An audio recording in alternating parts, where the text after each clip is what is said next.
নমস্কার বন্ধুরা, আজকে আমের চাটনি আর কুমড়োর একটা রেসিপি তোমাদের সাথে শেয়ার করব। আশা করছি দুটো রেসিপি তোমাদের খুব ভালো লাগবে। তোমরা দেখো, স্কিপ করবে না, পুরোটা দেখবে। এক টুকরো কুমড়ো নিয়ে নিয়েছি আর গ্রেটার নিয়ে নিয়েছি। এবার কুমড়োটা এই গ্রেটারের সাহায্যে কুড়ে নেব।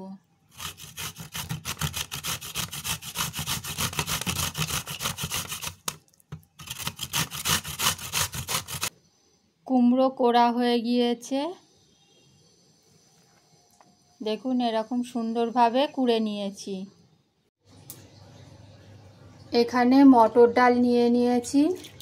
মটর ডাল আমি 1 ঘন্টা ভিজিয়ে রেখেছিলাম। একটা মিক্সির জার নিয়ে নিয়েছি।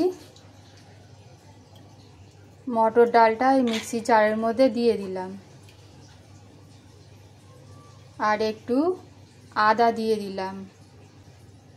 এই কাপের 1 কাপ মটর ডাল আমি ভিজিয়েছিলাম। অল্প একটু জল দিয়ে দিচ্ছি, লাগলে পরে আবার জল দেব। সব ডালটা দিয়ে দেবো।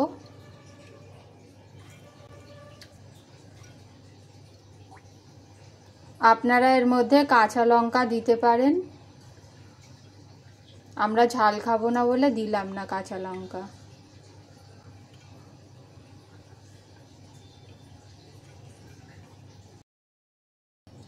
মটর ডাল পেস্ট হয়ে গিয়েছে, এবার এর মধ্যে ঢেলে দিচ্ছি, কুমড়োর মধ্যে ঢেলে দিলাম।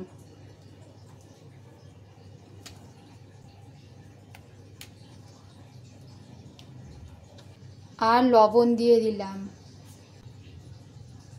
জিরের গুঁড়ো একটু দিয়ে দিলাম। এবার সব কিছু খুব ভালো করে মেখে নিচ্ছি।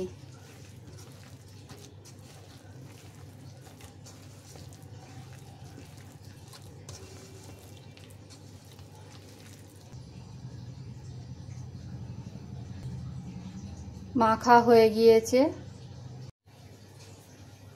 হাতের মধ্যে একটু তেল নিয়ে নিলাম, এবার এই থালার মধ্যে মাখিয়ে নিচ্ছি।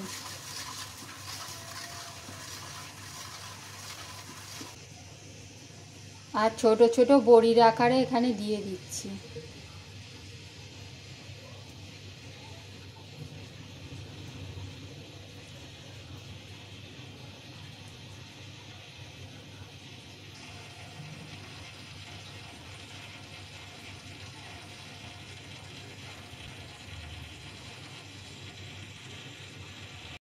এইভাবে আমি সবগুলো দিয়ে দেবো, পুরো থালা ভর্তি করে দেবো, যাতে থালায় একটুও ফাঁকা না থাকে। মানে যতটা ডাল রয়েছে, যতটা হয়েছে ততটা তো দিয়ে দিতেই হবে, ফাঁকা রাখা যাবে না একটুও। সবগুলো দেওয়া হয়ে গিয়েছে, পুরোটা ধরেনি, একটুখানি রয়ে গিয়েছে। এই পাত্রটার মধ্যে জল গরম বসিয়ে দিয়েছি। এবার থালাটা বসিয়ে দিলাম আর ঢাকা দিয়ে দিলাম। মিক্সির জারের মধ্যে একটা ছোট সাইজের টমেটো দিয়ে দিলাম।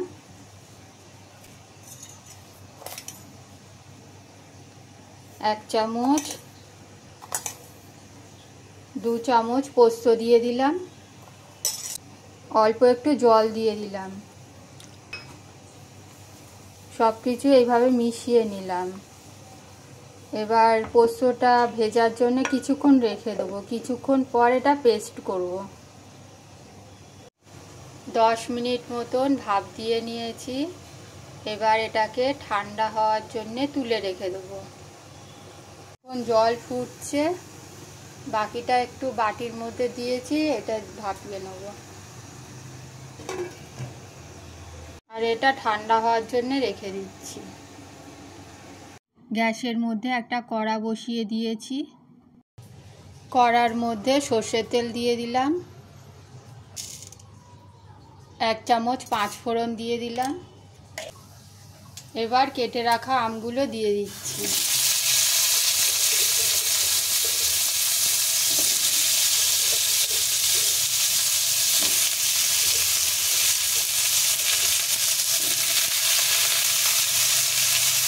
লবণ দিয়ে দিলাম। আমগুলোকে একটু ভেজে নেব।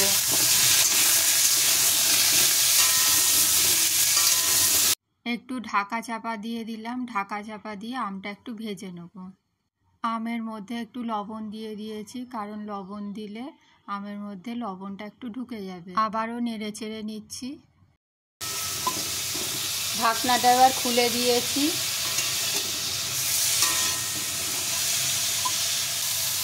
হলুদ গুঁড়ো দিয়ে দিলাম।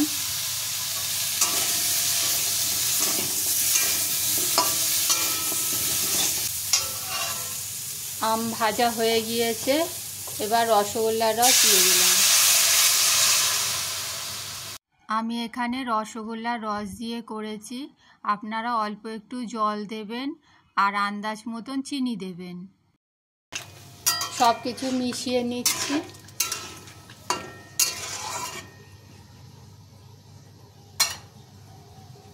ঢাকা চাপা দিয়ে আম সেদ্ধ হওয়ার জন্য রেখে দেবো।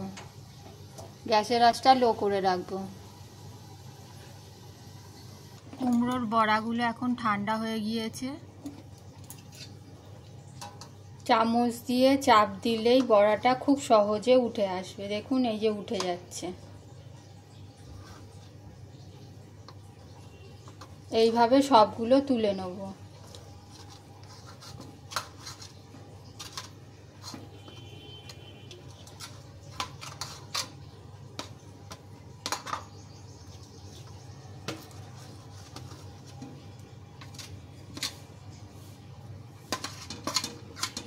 সবগুলো তোলা হয়ে গিয়েছে।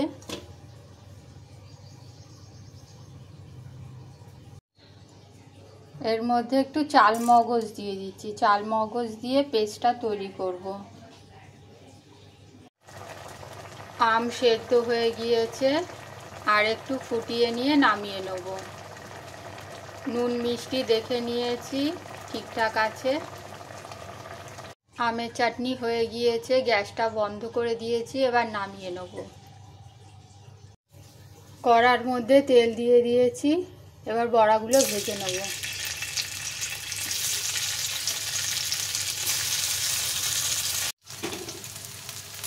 উল্টে পাল্টে বড়াটাকে ভেজে নেব।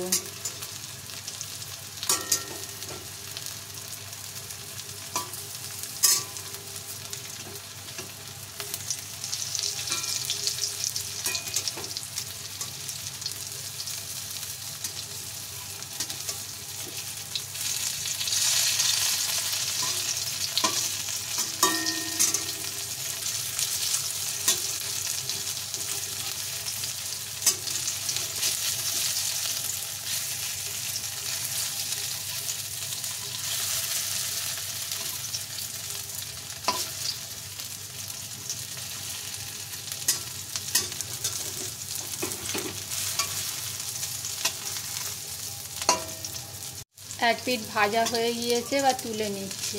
খুব বেশি ভাজবো না, অল্প ভেজে তুলে নিচ্ছি।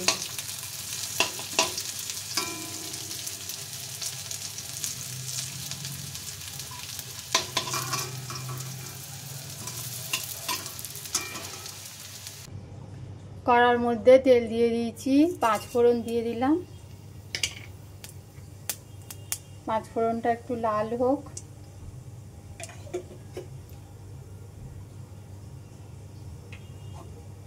এবার যে বাটা মশলা রেখেছিলাম সেইটা দিয়ে দিচ্ছি।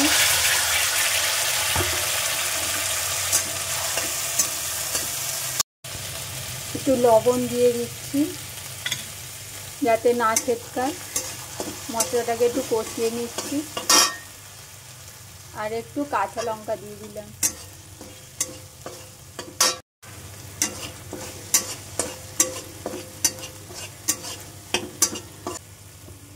আর মিক্সি ধোয়া জল দিয়ে দিচ্ছি।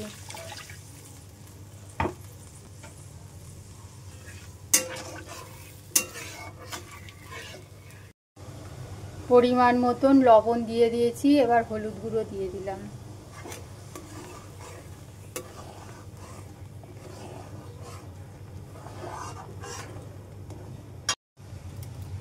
অল্প একটু চিনি দিয়ে দিলাম। ঝোলটা এখন ফুটে উঠেছে, এবার বড়াগুলো দিয়ে দিচ্ছি, সব দিয়ে দিলাম।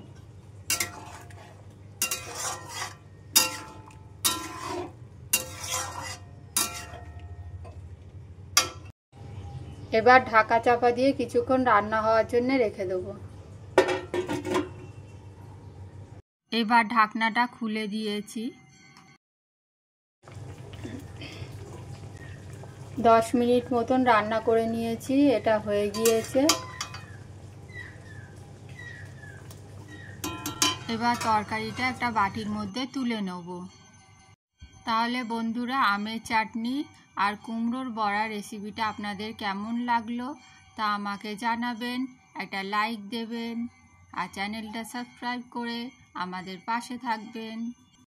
কুমড়োর এই রেসিপিটা খেতে খুব ভালো হয়েছিল, আপনারাও বানিয়ে দেখবেন।